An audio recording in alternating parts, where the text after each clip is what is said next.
ఈసారి భారీ వర్షాలు కురిస్తే నగర శివారు ప్రాంతాలకు ముప్పు తప్పదా? నత్తనడకన సాగుతున్న నాలాల పూడికతీత పనులే దానికి కారణమా? నిధులు లేకపోవడంతోనే పనులు నెమ్మదిగా సాగుతున్నాయా? పనుల చాపెల్లో అధికారుల నిర్లక్ష్యం ఉందా?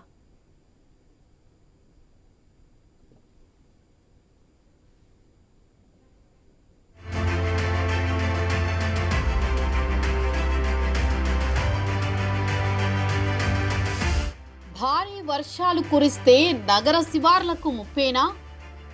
నత్తనడకన నాలాల పూడికతీత పనులు, అసంపూర్ణంగా పనులు చేస్తోన్న గుత్తేదారులు, 2 ఏళ్లుగా కొనసాగుతున్న ఎస్ఎన్డిపి పనులు, 238 కోట్లతో 21 ప్రాంతాల్లో పనులు. హైదరాబాద్ శివార్లలోని మున్సిపాలిటీలు, కార్పొరేషన్లలో వ్యూహాత్మక నాలాల అభివృద్ధి కార్యక్రమం పనులు 2 ఏళ్లుగా సాగుతున్నాయి. అధికారుల అశ్రద్ధ, ఆర్థిక ఇబ్బందులు ఇందుకు ప్రధాన కారణంగా తెలుస్తోంది.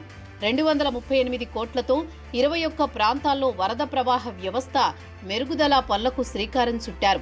వర్షపు నీరు సాఫీగా వెళ్లేలా ఒక చెరువు నుంచి మరో చెరువుకు అనుసంధానిస్తూ నాలాల విస్తరణ, బాక్స్ డ్రైన్ నిర్మాణ పనులు చేపట్టారు. నిధులు సరిపడా లేకపోవడంతోనే పనులు నెమ్మదిగా సాగుతున్నాయన్న విమర్శలు వినిపిస్తున్నాయి.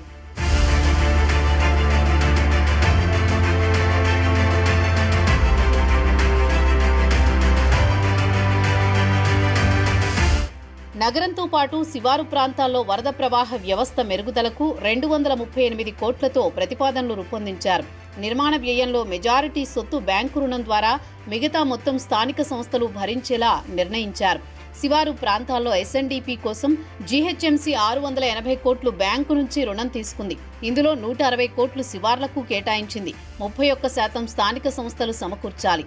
ఆదాయం అంతంత మాత్రంగా ఉన్న స్థానిక సంస్థలు ఎస్ఎన్డిపికి అవసరమైన నిధులు సమకూర్చడంలో విఫలమవుతున్నాయి.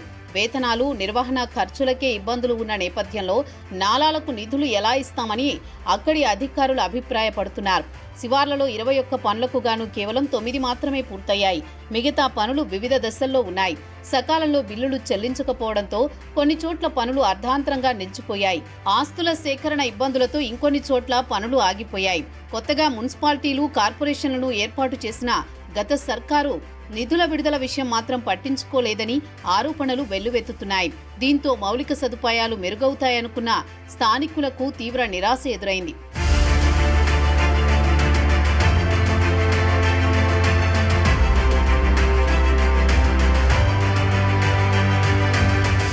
జీహెచ్ఎంసీ పరిధిలోనూ పలు ప్రాంతాల్లో పనులు అసంపూర్తిగా ఉన్నాయి. గ్రేటర్లో 747.45 కోట్లతో 37 పనులు చేపట్టగా ఇప్పటి వరకు 30 పూర్తయ్యాయి. 7 ప్రాంతాల్లో పనులు వివిధ దశల్లో ఉన్నాయి. అంబర్పేట సిపిఎల్ వద్ద పోలీస్ విభాగానికి చెందిన స్థలం సేకరించాల్సి ఉంది. దీంతో ఏడాదిగా పనులు నిలిచిపోయాయి. ఈ విషయంపై తాజాగా పోలీస్ అధికారులతో మాట్లాడామని, స్థలం ఇచ్చేందుకు అంగీకరించారని ఇంజనీరింగ్ విభాగం ఉన్నతాధికారులు ఒకరు తెలిపారు.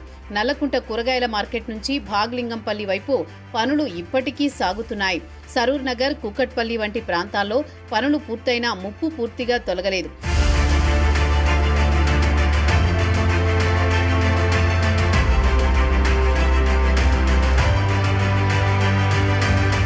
ప్రస్తుతానికి భారీ వర్షాలు లేకపోయినా రాబోయే రోజుల్లో కురిసే అవకాశాలున్నట్లు వాతావరణ శాఖ చెబుతోంది. పూడికతీత పనులు నెమ్మదిగా సాగుతుండడం, అసంపూర్ణంగా పనులు చేస్తుండడంతో ఈసారి కూడా ముప్పు తప్పేలా లేదు. పనులు త్వరితగతిన పూర్తి చేయాలని నగరవాసులు కోరుతున్నారు.